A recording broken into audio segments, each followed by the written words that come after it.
Je présente rapidement Adrien Faure qui prépare une thèse de doctorat d'études latines sur un sujet qui concerne à la fois les sources antiques, la Renaissance et l'histoire de l'art. Adrien Faure travaille sous la... Alors, il est comment dirais-je, un exemple, si l'on peut dire, de la complémentarité des sciences et des arts, de la littérature et des arts, puisqu'il travaille sous la co-direction d'Emmanuel Rousseau, professeur à la Sorbonne, spécialiste d'art romain, d'antiquité, que certains d'entre vous ont peut-être entendu il n'y a pas très longtemps dans la Diderotio, pour sa très belle conférence, et de moi-même pour ce qui est de la littérature latine. Donc, voilà, Adrien Faure travaille sur essentiellement la figure de Scipion, dans ses implications à la fois dans les programmes décoratifs,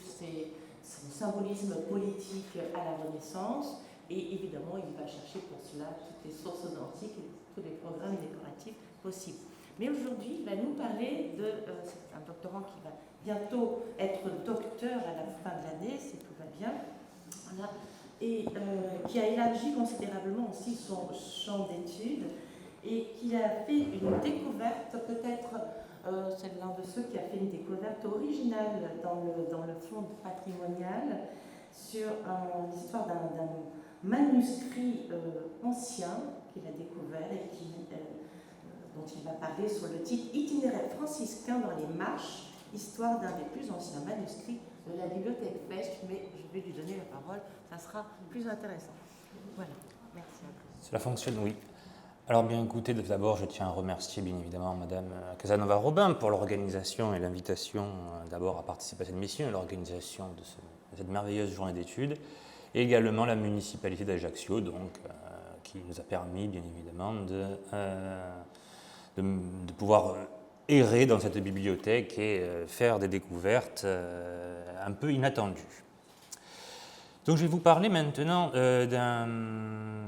d'un étrange manuscrit qui comporte des indications assez intéressantes sur l'histoire d'une petite ville à l'autre bout de la Méditerranée, quasiment.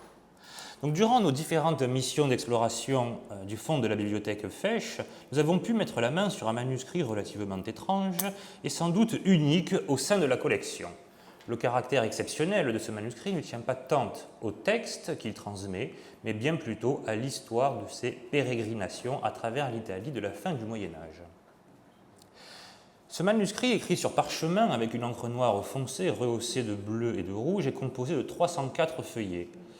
Il n'est ni intrigant par ses dimensions, une trentaine de centimètres, c'est un petit livre, ni par le nombre des feuillets qu'il comporte. Le texte qu'il transmet s'intitule le Supplementum Summae Pisaneae, qui est écrit donc au tableau.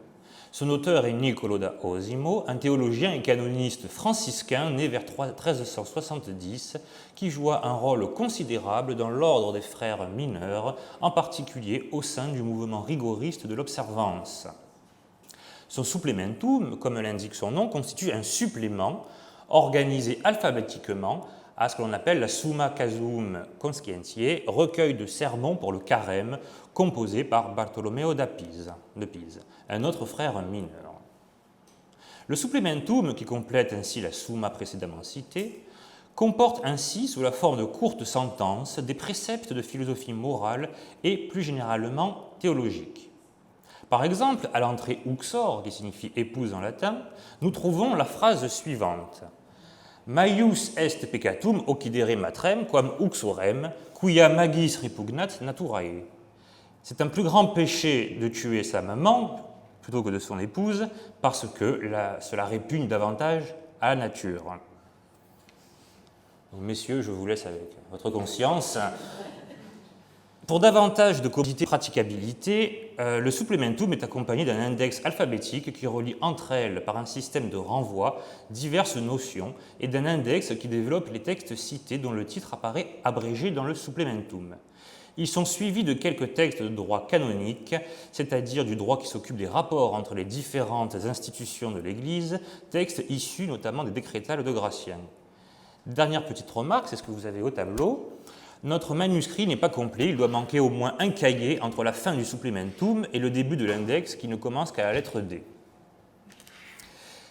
Mais ce qui fait tout l'intérêt de ce manuscrit n'est pas tant l'originalité des textes qu'il transmet, textes relativement courants, mais bien plutôt son paratexte, à savoir toutes les informations écrites autour du texte qui nous renseignent notamment sur la destinée de ce petit manuscrit.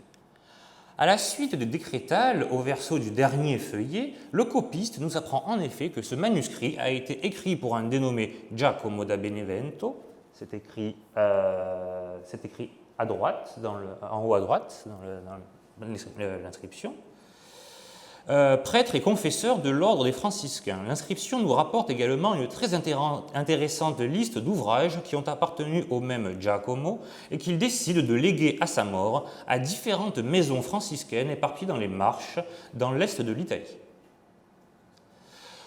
Le premier de ces ouvrages est un bréviaire franciscain qu'il lègue de manière générale à la province des Marches. Le second désigne donc notre supplementum en question, qu'il donne aux franciscains du couvent de San Giacomo de Cingoli, ville des Marches également. Le troisième, un compendium de théologie, revient au couvent San Donato d'Urbino, qui est l'actuel sanctuaire San Bernardino d'Urbino, lieu de sépulture de la fameuse famille des Montefeltro. Le quatrième, un quadrige spirituel, autre œuvre de Niccolò da Osimo pour le couvent de l'Annonciatrice d'Osimo, la même ville. Un livre de chant pour l'ermitage de San Maria Val di Sasso à Fabriano. Un texte intitulé Antonina qui désigne certainement la somme théologique d'Antonin de Florence pour la province des Marches. Et le dernier, un petit ouvrage qui contient la règle, entre guillemets, de Saint François. Le suivant, mais il n'y a pas de... c'est bon. Le choix de ces œuvres n'a rien de surprenant. Elles sont toutes composées par des franciscains ou dominicains proches de l'observance. Elles témoignent cependant de la diffusion rapide, près d'une vingtaine d'années après la composition de certains textes, de textes religieux dans l'un des berceaux du franciscanisme, certainement dans le but de fournir à plusieurs lieux de la province des textes fondamentaux pour l'ordre et constituer ainsi comme un maillage franciscain dans les Marches. Nous remarquerons que le couvent de Cingoli, celui qui devait être le destinataire de notre manuscrit, a joué un rôle essentiel dans la seconde moitié du XVe siècle en accueillant à plusieurs reprises le chapitre général de l'ordre. Il a également été élevé en studium théologique, ce qui peut expliquer qu'on lui ait destiné notre manuscrit, qui présente d'ailleurs diverses marques de lecture, notamment des manicules. Je vous ai mis 2 exemples sur la diapositive. Ce qui fait toutefois l'originalité de notre manuscrit, ce sont 2 notes également manuscrites, ajoutées ultérieurement au premier et dernier feuillet. Celle qui suit les indications précédentes est datée de 1491 et acte, à la manière en quelque sorte d'un document notarial, le testament de Giacomo da Benevento. Elle nous apprend effectivement qu'un dénommé Francesco Franceschini, syndic du monastère de Cingoli, alors le syndic c'est un laïc qui protège en quelque sorte l'institution ecclésiastique en question.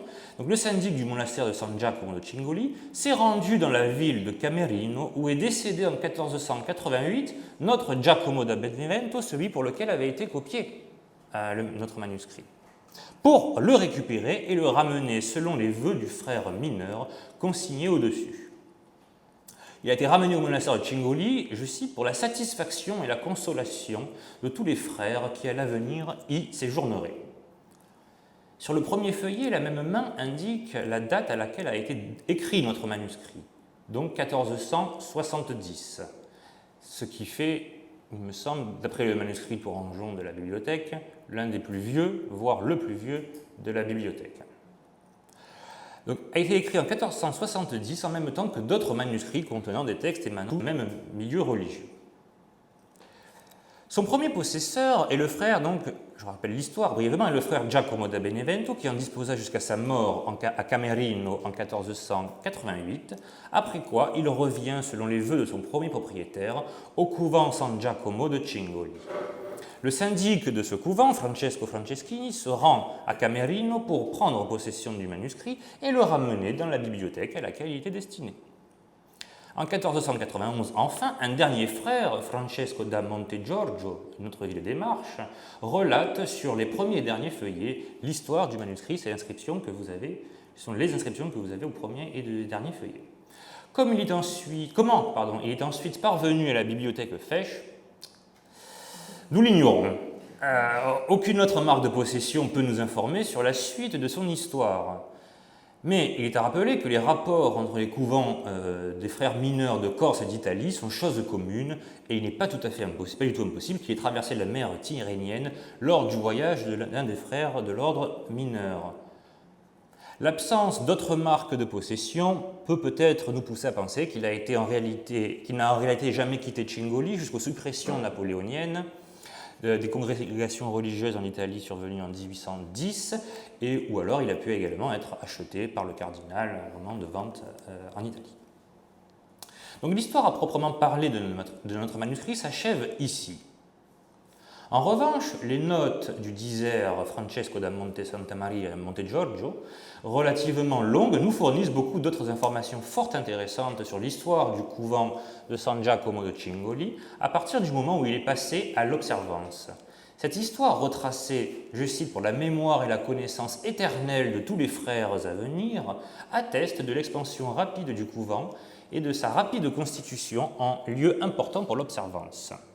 Bon, je passe peut-être du temps. Pardon ? Ah, non, ça va. Je vais vous parler de l'histoire.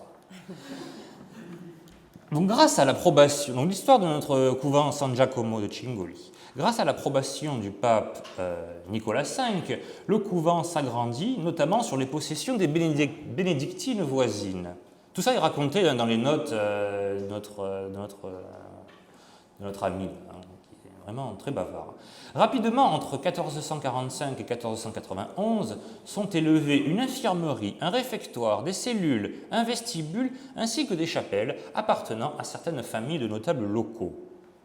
Des archibans, l'équivalent des stalles en fait, sont placés dans le chœur. Des objets d'orfèvrerie provenant d'ateliers florentins ornent l'intérieur de l'église, et notre ami a même pris soin de noter le prix qu'elles ont coûté. Ce développement rapide du monastère de Cingoli s'explique ainsi par un double facteur, la constitution du couvent en l'un des plus hauts lieux de l'observance, concomitamment au soutien des nobles familles proches des frères mineurs.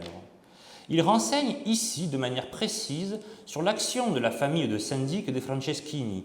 Au passage, cette famille-là avait dédié une chapelle dans notre couvent, et la chapelle est le seul élément, on va dire, de la Renaissance ou du Moyen-Âge qui reste à l'heure actuelle du couvent, qui a été bien remanié au XVIIIe siècle. Bon, il faudrait peut-être faire un voyage dans l'église en question pour être un peu plus renseigné, voire les renseigner également. Tout l'enjeu donc des deux notes ajoutées est ainsi de rappeler à tout lecteur, avant tout des frères franciscains, les liens qui unissent la communauté des mineurs de Cingoli, une famille de laïcs qui a œuvré pour son développement. Et la notion de mémoire des bienfaits reçus par cette famille de laïcs est extrêmement importante. Elle apparaît quasiment à pas toutes les lignes, mais au moins 2 à 3 fois par page dans les notes de notre frère franciscain. Ainsi, donc, les vicissitudes du temps ont apporté à Ajaccio un petit morceau de l'histoire d'une lointaine localité italienne. Cet humble exemple offre à nos yeux un petit échantillon des surprises que la bibliothèque Fesch d'Ajaccio renferme entre les pages de ses livres et qui n'attendent que d'être découvertes. Je vous remercie.